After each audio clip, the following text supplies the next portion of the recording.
On vous parle souvent de la manière dont vous devez vous rendre visible, gérer votre image, faire votre marketing personnel au sein de votre entreprise afin de ne pas seulement bien faire son travail, mais également faire en sorte que les gens sachent ce que vous faites, comment vous le faites, pourquoi vous le faites et que vous ne passiez pas nécessairement inaperçu au sein des équipes. Ce qui est important, au-delà de se rendre visible, construire son réseau, parler de ses projets, savoir pitcher ce sur quoi on est en train de travailler, c'est également de faire attention à ce que les personnes disent de vous quand vous n'êtes pas dans la pièce. On appelle ça la réputation. Comment est-ce qu'on peut être vigilant quant à sa capacité à gérer sa réputation? Eh bien, tout d'abord, à comprendre que de toute façon, c'est subjectif, ce que les personnes disent de vous, et ça n'a aucune importance. Il y a des personnes qui vont apprécier qui vous êtes, d'autres un peu moins. Mais globalement, ce qui est intéressant, c'est que se tissent autour de vous des façons de parler, des façons de dire que vous êtes comme ci, comme ça, ou pas comme ci, pas comme ça. Autour de vous, sans que vous le sachiez vraiment, se tisse un halo de propos qui nouent une certaine réputation. Plutôt que de subir la réputation que vous pouvez avoir au sein de votre équipe ou de votre entreprise, notre proposition chez Talentis, c'est de réfléchir à la manière dont vous pouvez connaître votre réputation pour mieux la gérer. La façon dont vous pouvez le faire,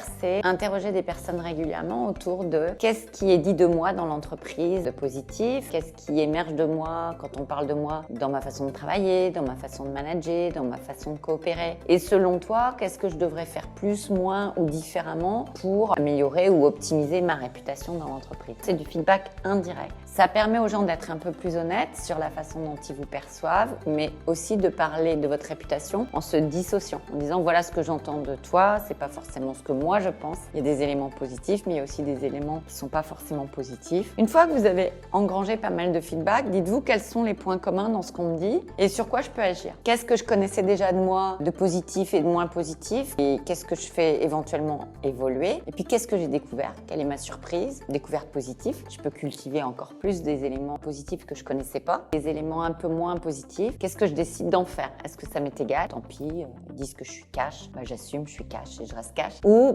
zut, je suis un peu trop cash effectivement et ça me joue des tours en réunion, en management, etc. Donc là, il faut que je fasse attention et que je gère de manière très très vigilante cette partie de moi pour pas que ma réputation me nuise. Vous choisissez qui vous voulez être. La question n'est pas de se suradapter à ce que les gens disent de vous. C'est bien de s'adapter mais jamais de se suradapter. En revanche, de pas être naïve et de dire je suis comme je suis. Il s'agit d'être vigilant, à l'écoute et de prendre en compte les feedbacks pour faire en sorte que votre réputation vous ressemble. L'essentiel, c'est qu'elle vous ressemble. Voilà, à bientôt et bon travail sur votre réputation.